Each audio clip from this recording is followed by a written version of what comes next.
Good morning everyone. तो आज का हमारा टॉपिक है एल्किल हैलाइड के भौतिक गुणधर्म। एल्किल हैलाइड जो होती है, इनके अगर हम भौतिक गुणधर्म की बात करें तो ज़्यादातर सभी एल्किल हैलाइड जो होती है, अगर हम इनके रंग की बात करें तो रंगहीन होती हैं। ये कैसी होती है? रंगहीन होती है, कलरलेस हो गए इनके कंपाउंड। अगर ये लिक्विड स्टेट में है तो ये कैसे होंगे? रंगहीन। ठोस अवस्था में भी है तो कैसे होंगे? रंगहीन होंगे, यानी कि कलरलेस। लेकिन अगर आप बात करें एल्किल ब्रोमाइड की और एल्किल क्लोराइड की, तो ये प्रकाश की उपस्थिति में कैसे पड़ जाएंगे? पीले पड़ जाएंगे। यानी कि ये लाइट के कांटेक्ट में आएंगे तो ये कैसे हो जाएंगे? पीले पड़ जाते हैं। अदरवाइज ये कैसे होते हैं? रंगहीन होते हैं। दूसरा है इनकी घुलनशीलता। अगर हम इनकी घुलनशीलता की बात करें तो ये पानी में अघुलनशील होते हैं। पानी में ये नहीं घुलते हैं, अघुलनशील होते हैं।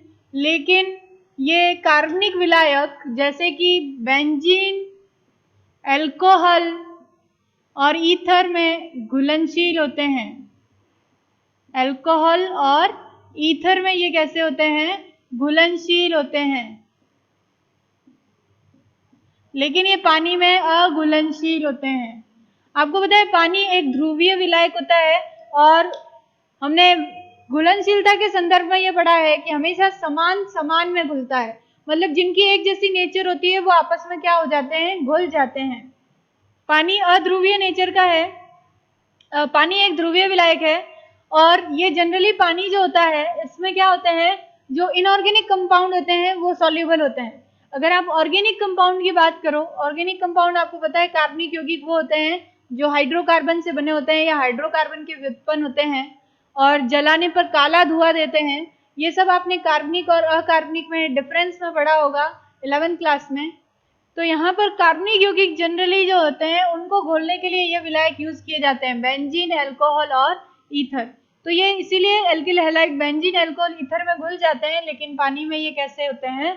अघुलनशील होते हैं। नेक्स्ट है, अगर आप इनकी बात करें अवस्था की, तो ज्यादातर अगर आप बात करें सिर्फ CH3Cl की और C2H5Cl की और CH3Br की, तो ये तो क्या होते हैं? गैस अवस्था में होते हैं।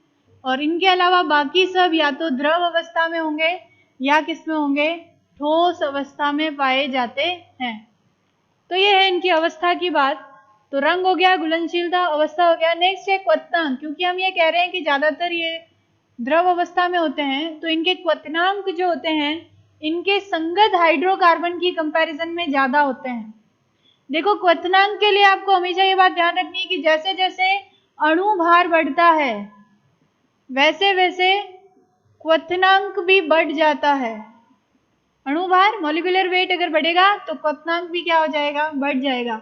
और इसीलिए इनके जो क्वथनांक होते हैं एल्किल हैलाइड के, वो इनके संगत हाइड्रोकार्बन से ज्यादा होते हैं। देखो एक एग्जांपल देके मैं समझाती हूँ। सपोज कि हम बात करें C2H6 की, ये क्या है? एथेन है। और इसका संगत हाइड्रोकार्बन जो होगा उसमें हम क्या करेंगे? एक हाइड्रोजन को क्लोरीन से रिप्लेस कर देंगे तो हो जाएगा C2H5Cl। ये इसका हैलाइड हो गया। तो ये तो है हेलोएथेन, या इसको कह सकते हैं हम क्लोरोएथेन। क्लोरोएथेन। अब अगर आप देखेंगे इसका मॉलिक्यूलर वेट और इसका मॉलिक्यूलर वेट, तो आपको क्लोरोएथेन का मॉलिक्यूलर वेट क्या होगा? ज्यादा होगा, क्योंकि यहाँ जो 6th हाइड्रोजन है जो इसने रिप्लेस किया है उस हाइड्रोजन का 1 ही होता है मॉलिक्यूलर वेट, लेकिन क्लोरीन का कितना होता है? 35.5। तो क्योंकि क्लोरोएथेन का मॉलिक्यूलर वेट ज्यादा है इसलिए इसका क्वथनांक भी क्या होगा? ज्यादा होगा। तो इसीलिए हम ये कहते हैं कि एल्किल हैलाइड्स जो होते हैं उनके क्वथनांक उनके संगत हाइड्रोकार्बन से क्या होते हैं? ज्यादा होते हैं। संगत का मतलब जिससे ये बना है। एथेन में से एक हाइड्रोजन को रिप्लेस करके ये बना है क्लोरोएथेन। तो इसीलिए ये इसके संगत हाइड्रोकार्बन से इसके क्वथनांक क्या है? ज्यादा है। क्वथनांक में आपको ये बात याद रखनी है, अणुभार बढ़ेगा तो क्वथनांक बढ़ जाता है। दूसरा ये ध्यान रखना है कि जैसे जैसे ब्रांचेस बढ़ती है वैसे वैसे क्वथनांक कम हो जाते हैं। इसका एक एग्जांपल ये है कि अगर आप ब्यूटिल क्लोराइड की बात करो, आपको याद रखना है, कंपाउंड में अगर शाखन बढ़ेगा, शाखाएं बढ़ जाएगी, तो शाखाएं अगर बढ़ेगी तो क्वथनांक क्या हो जाएगा, कम हो जाएगा। ऐसा क्यों होता है? देखो, जैसे आपको बात करें CH3, CH2, CH2, CH2 और Cl की, तो ये आपके पास ब्यूटिल क्लोराइड है। इसको हम क्या कह सकते हैं? Normal butyl chloride. इसमें कोई ब्रांच नहीं है, सिंपल सिंगल चेन है, चारों कार्बन सीधी श्रृंखला में अटैच है, तो नॉर्मल ब्यूटिल क्लोराइड। अगर आप ऐसी बात करें कि यहाँ से एक CH3 को उठा के यहाँ रख दें, तो यहाँ देखिए CH3, CH2, CH2 और यहाँ CH3 रख दिया और आपने यहाँ पे Cl कर दिया। तो यहाँ देखो, इसमें भी 4 कार्बन है, इसमें भी 4 कार्बन है, लेकिन इसमें एक ब्रांच आ गई। इसको कहते हैं हम आइसोब्यूटिल क्लोराइड। क्या कहते हैं? Isobutyl chloride. और अगर ऐसा हो कि CH3, CH3, CH3 और Cl, तो यहाँ भी 4 कार्बन है और फॉर्मूला सबका सेम ही आएगा।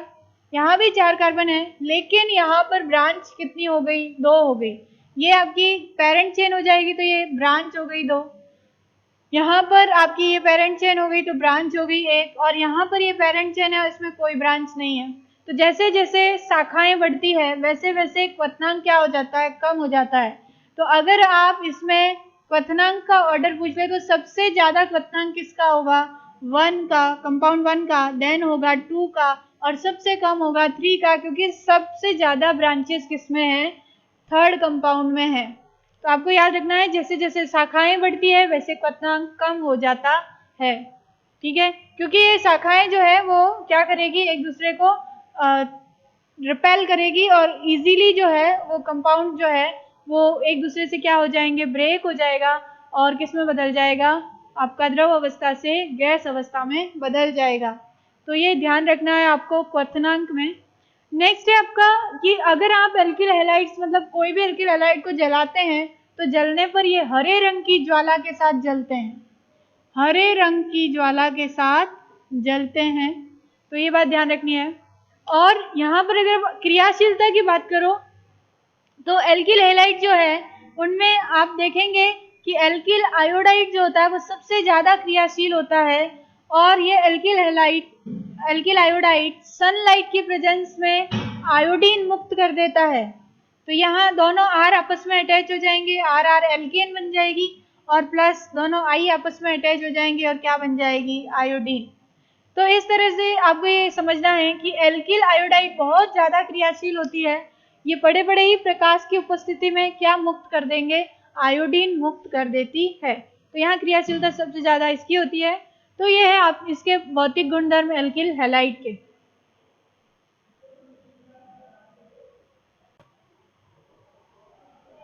रासायनिक गुणधर्म, एल्किल हैलाइड के रासायनिक गुणधर्म जो है या रिएक्शंस हैं, अभिक्रियाएं, उनको हम 4 भागों में पढ़ते हैं केमिकल प्रॉपर्टीज को। फर्स्ट है नाभिक स्नेही प्रतिस्थापन अभिक्रियाएं,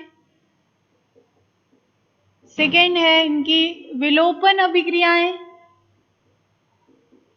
थर्ड कैटेगरी में हम पढ़ेंगे यहाँ पर अपचयन अभिक्रियाएं, और फोर्थ पढ़ेंगे धातुओं के साथ अभिक्रियाएं। यहाँ पर सबसे इंपॉर्टेंट नाभिक स्नेही प्रतिस्थापन अभिक्रियाएं हैं, क्वेश्चन यहाँ से ज्यादा बनता है।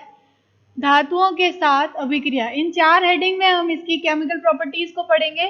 सबसे पहले हम नाभिक स्नेही प्रतिस्थापन अभिक्रियाएं पढ़ेंगे, जिसमें नाभिक स्नेही प्रतिस्थापन अभिक्रियाएं 2 टाइप की होती है, SN1 और SN2। तो यहाँ पहले आपको ये समझना होगा कि नाभिक स्नेही प्रतिस्थापन अभिक्रियाएं होती क्या है। देखिए क्या होता है, जब भी आप एल्किल हैलाइड की बात करें, सपोज मैं एक एल्किल हैलाइड लिखूं मेथिल क्लोराइड, और यहाँ पर क्या होगा कि इस पर आप जब किसी न्यूक्लियोफाइल का अटैक करवाएंगे, या फिर आप ऐसा समझ सकते हैं कि सपोज आप यहाँ पर इसकी रिएक्शन KOH से करवा रहे हैं, तो KOH जो है वो क्या कहलाता है? आक्रमणकारी अभिकर्मक। ये किस तरह से ब्रेक होगा? KOH K पॉजिटिव में और OH नेगेटिव में, इस तरह से ये ब्रेक हो जाएगा सॉल्यूशन में। आपको पता है ये एक आयनिक कंपाउंड है, और आयनिक कंपाउंड जैसे ही ये सारी अभिक्रियाएं कहाँ होती है? एक सॉल्यूशन में होती है। अपन किसी विलायक को लेते हैं जिनमें इनको घोलकर अभिक्रिया करवाते हैं। तो यहाँ पर जैसे ही आप आयनिक यौगिक को पानी में घुलते हैं तो वो अपने आयनों में क्या हो जाते हैं, डिसोसिएट हो जाते हैं। अब यहाँ पर एल्किल हैलाइड में क्या होता है कि कार्बन और क्लोरीन की विद्युत ऋणता में बहुत अंतर होता है, या हम कह सकते हैं क्लोरीन का -I इफेक्ट होता है, जिसकी वजह से क्लोरीन पर पार्शियल नेगेटिव चार्ज और कार्बन पर क्या आ जाता है, पार्शियल पॉजिटिव चार्ज। अब देखिए जब आप इसकी रिएक्शन KOH से करा रहे हैं तो KOH इस तरह से ब्रेक होगा, K पॉजिटिव और OH नेगेटिव। तो यहाँ इस कार्बन पर पॉजिटिव चार्ज होने की वजह से ये जो OH नेगेटिव है ये क्या करेगा, इस कार्बन पर अटैक करेगा। तो यहाँ पर जिन पर भी नेगेटिव चार्ज होता है उन्हें हम क्या कहते हैं, न्यूक्लियोफाइल कहते हैं, और जिन पर पॉजिटिव चार्ज होता है उन्हें हम कहते हैं इलेक्ट्रॉन स्नेही। तो यहाँ पर K पॉजिटिव क्या है, इलेक्ट्रॉन स्नेही है, और OH नेगेटिव यहाँ पर किसका काम करेगा, नाभिक स्नेही का, या इसको हम न्यूक्लियोफाइल कहते हैं, NU से रिप्रेजेंट करते हैं या NU नेगेटिव से, और इसको हम इलेक्ट्रोफाइल भी कहते हैं या इलेक्ट्रॉन स्नेही। तो यहाँ क्या होता है कि इस कार्बन पर पॉजिटिव चार्ज होने की वजह से ये जो नाभिक स्नेही है ये इस कार्बन पर अटैक करेगा, क्योंकि नेगेटिव कहाँ अटैक करेगा, पॉजिटिव साइड पर, ये हमेशा ध्यान रखना है। तो यहाँ पर इस Cl नेगेटिव को क्या करना पड़ेगा, बाहर निकलना पड़ेगा। रीजन कि कार्बन की वैलेंसी 4 होती है, तो ये Cl नेगेटिव बाहर निकलेगा और OH नेगेटिव इसकी जगह ले लेगा। तो क्योंकि Cl नेगेटिव के फॉर्म में बाहर निकलेगा तो Cl नेगेटिव खुद भी क्या है, एक नाभिक स्नेही है। क्या है ये, एक न्यूक्लियोफाइल है। तो यहाँ देखो क्योंकि एक नाभिक स्नेही ने दूसरे नाभिक स्नेही को क्या कर दिया, रिप्लेस कर दिया, प्रतिस्थापित कर दिया, इसलिए इन रिएक्शंस को हम क्या कहते हैं, नाभिक स्नेही प्रतिस्थापन अभिक्रियाएं। तो अब समझ में आया होगा आपको कि इन रिएक्शंस को हम नाभिक स्नेही प्रतिस्थापन अभिक्रिया क्यों कहते हैं, क्योंकि यहाँ क्लोराइड हालांकि लिविंग ग्रुप है, निकलने वाला समूह है, लेकिन वो Cl नेगेटिव के रूप में निकलता है, वो खुद भी क्या है, एक न्यूक्लियोफाइल है, और OH नेगेटिव एक दूसरे न्यूक्लियोफाइल ने क्या कर दिया, इसकी जगह को ले लिया, यानी कि Cl को OH नेगेटिव ने प्रतिस्थापित कर दिया, इसलिए इसको क्या कहते हैं, नाभिक स्नेही प्रतिस्थापन अभिक्रिया। और ये नाभिक स्नेही प्रतिस्थापन अभिक्रियाएं दो प्रकार की होती है।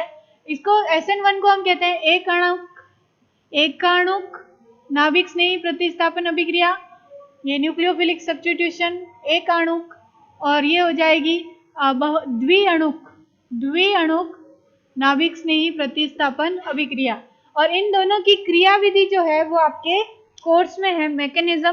क्वेश्चन आ जाता है एग्जाम में, SN1 क्रियाविधि को समझाइए, और SN2 नाभिक स्नेही प्रतिस्थापन द्विअणुक नाभिक स्नेही प्रतिस्थापन अभिक्रिया को अभिक्रिया के मैकेनिज्म के यानी कि क्रियाविधि के साथ समझाइए। तो अब हम पहले बढ़ेंगे SN1 और उसके बाद बढ़ेंगे SN2। SN1 इसको हम एकाणुक नाभिक स्नेही प्रतिस्थापन अभिक्रिया कहते हैं, एकाणुक नाभिक स्नेही प्रतिस्थापन अभिक्रिया भी कहते हैं। तो यहाँ पे आपको समझना है कि ये जो SN1 होता है ये 2 स्टेप में होती है कंप्लीट। तो ये 2 पदों में संपन्न होती है, 2 पद में, या 2 स्टेप रिएक्शन है। कैसी है ये, 2 स्टेप रिएक्शन है, 2 स्टेप में संपन्न होगी। पहले स्टेप में क्या होगा कि सपोज आप बात करें किसी भी एल्किल हैलाइड को ले लिया मैंने, सपोज CH3 CH3 CH3 और Cl, आपके पास टर्सरी ब्यूटिल क्लोराइड है और आप इसकी रिएक्शन करवा रहे हैं KOH के साथ। तो आपको पता है कि KOH जो है, ये रिएक्शन जो है इसमें सबसे पहले जो पद होता है इसमें क्या होता है, मैं बाद में ओवरऑल रिएक्शन बताऊंगी। सबसे पहले टर्सरी जो ये ब्यूटिल क्लोराइड है ये क्या होता है, इसमें से ये Cl नेगेटिव बाहर निकल जाता है और ये कार्बोकेटायन बनाता है। कार्बोकेटायन क्या होता है, इस रिएक्शन का मध्यवर्ती होता है। तो यहाँ पर देखो ये होगा Cl नेगेटिव बाहर निकलेगा तो ये रिएक्शन यहाँ पे CH3 और यहाँ पे CH3 और इस पर क्या आएगा, पॉजिटिव चार्ज। देखो ये वाला बॉन्ड इस तरफ ब्रेक होगा, इस बॉन्ड के दोनों इलेक्ट्रॉन ये Cl लेकर चला जाएगा, तो Cl यहाँ पर किस रूप में बाहर निकल जाएगा, Cl नेगेटिव के रूप में। तो ये है पहला स्टेप, फर्स्ट स्टेप या फर्स्ट पद कह सकते हैं। यहाँ पर कार्बोकेटायन बनता है, इसको कहते हैं कार्बोनियम आयन। कार्बोनियम आयन ये आपने 11th में सीखा है। कार्बोनियम आयन इस रिएक्शन का क्या है, मध्यवर्ती है। इसको हम क्या कहते हैं, मध्यवर्ती या मीडिएटर होता है कार्बोनियम आयन। SN1 में कभी कभी पूछ लेते हैं मध्यवर्ती क्या होता है, तो कार्बोनियम आयन होता है। तो पहले स्टेप जो होता है ये स्टेप स्लो यानी कि धीमा होता है, और आप पढ़ेंगे चैप्टर नंबर 3 में कि जो पद जो होता है सबसे धीमा होता है मैकेनिज्म में, वही क्या होता है, रेट डिटरमाइनिंग स्टेप होता है, यानी कि वेग को निर्धारित करता है। ये क्या होता है, वेग निर्धारित पद है। जो स्लो स्टेप होता है वही क्या होता है, वेग निर्धारित पद। इसका मतलब है कि इस अभिक्रिया का वेग जो है वो वेग निर्धारित पद में जो क्रिया कारक है उसकी सांद्रता पर डिपेंड करेगा। तो ये एक वेग निर्धारित पद है, क्यों है, क्योंकि ये सबसे धीमा स्टेप है, ये धीरे धीरे संपन्न होता है।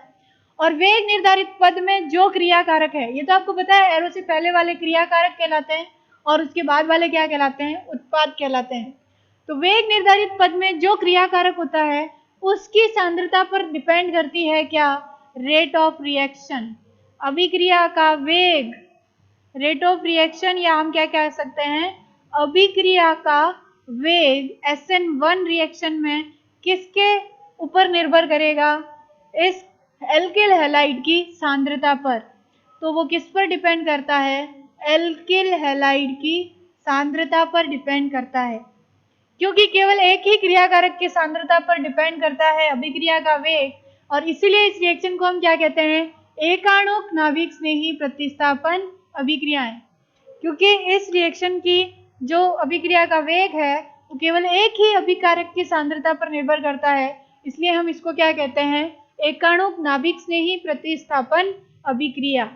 तो अब समझ में आया होगा आपको इसको एकाणुक नाभिक स्नेही प्रतिस्थापन अभिक्रिया क्यों कहते हैं। यहाँ पर ये जो कार्बोनियम आयन है और इसकी बात करें तो यहाँ कार्बन का हाइब्रिडाइजेशन sp3 है, ये बात ध्यान रखना है, क्योंकि यहाँ 4 सिग्मा बॉन्ड है, लेकिन यहाँ पर ये बॉन्ड ब्रेक हो गया, इस कार्बन पर पॉजिटिव चार्ज आ गया, अब इस कार्बन की केवल 3 ही सिग्मा बॉन्ड है। इस कार्बन का हाइब्रिडाइजेशन sp2 है और ये एक ट्रायगोनल प्लानर ज्योमेट्री है, त्रिकोणीय समतलीय। इसकी ज्यामिति क्या होगी कार्बोकेटायन की, त्रिकोणीय समतलीय, त्रिकोणीय समतलीय ज्यामिति है।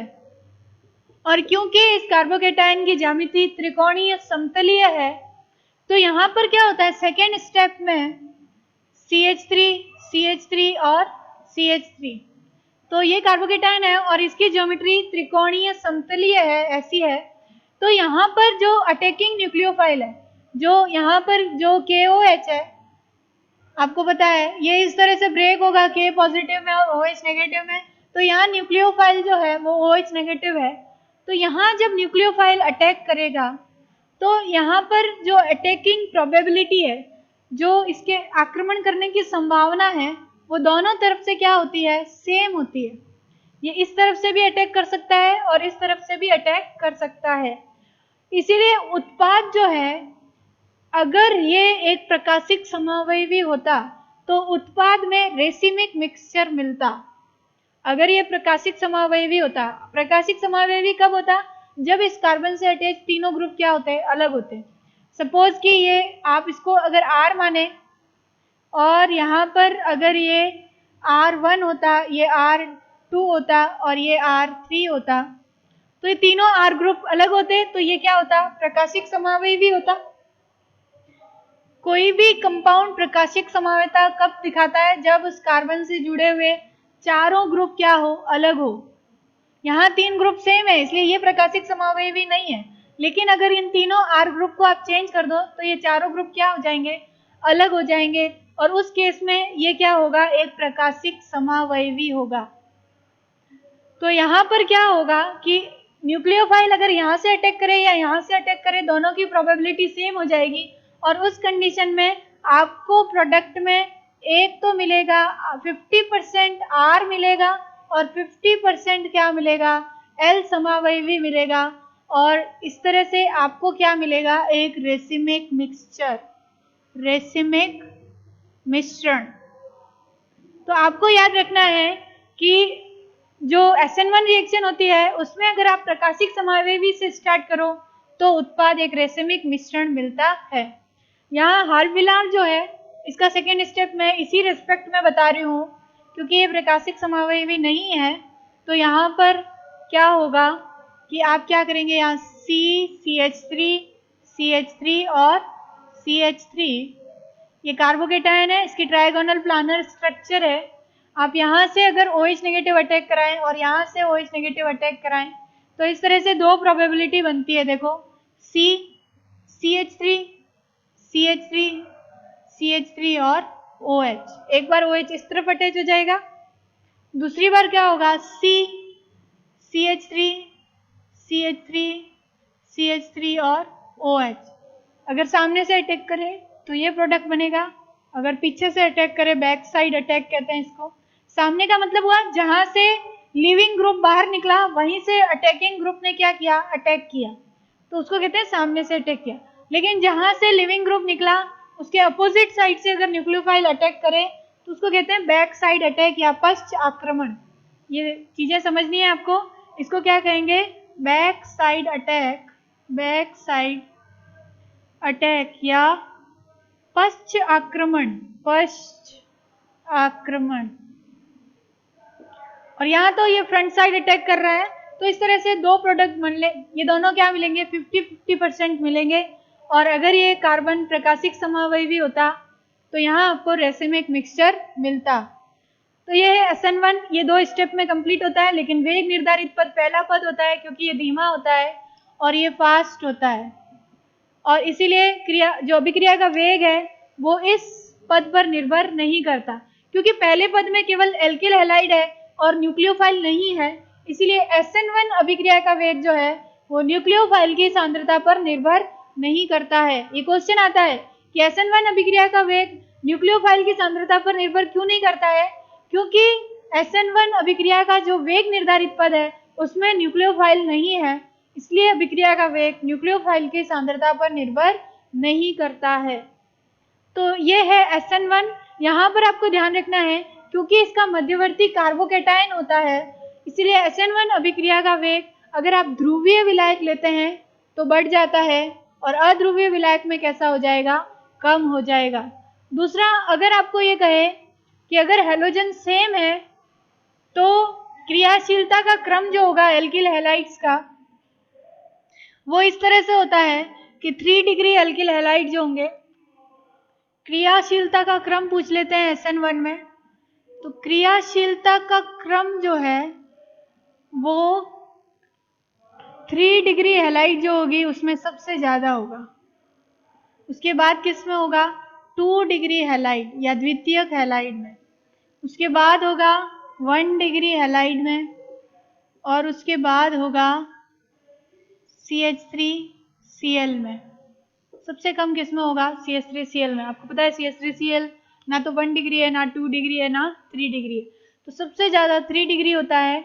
ये भी क्वेश्चन आता है कि ऐसा क्यों होता है कि 3 डिग्री हैलाइड सबसे ज्यादा क्रियाशील होता है SN1 के लिए, क्यों, क्योंकि 3 डिग्री हैलाइड जो है वो 3 डिग्री कार्बोकेटायन बनाएगा। इसमें कार्बोनियम आयन कैसा बनेगा, 3 डिग्री बनेगा, और 3 डिग्री कार्बोनियम आयन की स्टेबिलिटी सबसे ज्यादा होती है। तो ये बनने वाले कार्बोकेटायन की स्टेबिलिटी जितनी ज्यादा होगी SN1 रिएक्शन के लिए उसकी क्रियाशीलता सबसे ज्यादा होगी। मतलब कि जो एल्किल हैलाइड जितना स्टेबल कार्बोकेटायन बनाएगा उस एल्किल हैलाइड की SN1 के लिए क्रियाशीलता सबसे ज्यादा होगी। तो क्योंकि 3 degree halide 3 degree carbonium ion बनाता है, इसलिए इसकी स्टेबिलिटी 3 डिग्री कार्बोनियम आयन की सबसे ज्यादा होती है, इसलिए 3 डिग्री हैलाइड की क्रियाशीलता सबसे ज्यादा होती है। यहाँ पर ये क्या हो जाएगा, ये 2 डिग्री कार्बोकेटायन बनाएगा, तो यहाँ पर इसकी क्रियाशीलता इससे कम हो जाएगी। ये क्या बनाएगा, 1 डिग्री कार्बोकेटायन बनाएगा, और इसीलिए इसकी क्रियाशीलता इससे कम हो जाएगी। और क्योंकि ये क्या है, कार्बोकेटायन की स्टेबिलिटी का ऑर्डर है, स्थायित्व का क्रम। याद क्या रखना है आपको कि SN1 का मध्यवर्ती क्या होता है, कार्बोकेटायन होता है। ये कार्बोकेटायन जितना ज्यादा स्टेबल होगा वो एल्किल हैलाइड उतनी ज्यादा क्रियाशील होगी SN1 के लिए। तो आपको अगर किसी भी एल्किल हैलाइड की क्रियाशीलता का क्रम पूछे तो सबसे पहले आप देखेंगे कि वो कितने डिग्री वाला कार्बोकेटायन बना रहा है। अगर वो 3 डिग्री कार्बोकेटायन बना रहा है तो उसकी क्रियाशीलता सबसे ज्यादा होगी। 2 डिग्री बना रहा है तो उससे कम होगी, 1 डिग्री बना रहा है तो उससे कम होगी, और इससे मेथिल कार्बोकेटायन बनता है। तो मेथिल कार्बोकेटायन की स्टेबिलिटी सबसे कम होती है, इसीलिए मेथिल क्लोराइड जो है इसकी क्रियाशीलता SN1 के लिए सबसे कम है। तो ये है SN1 के बारे में सब कुछ। नेक्स्ट वीडियो में हम SN2 पढ़ेंगे।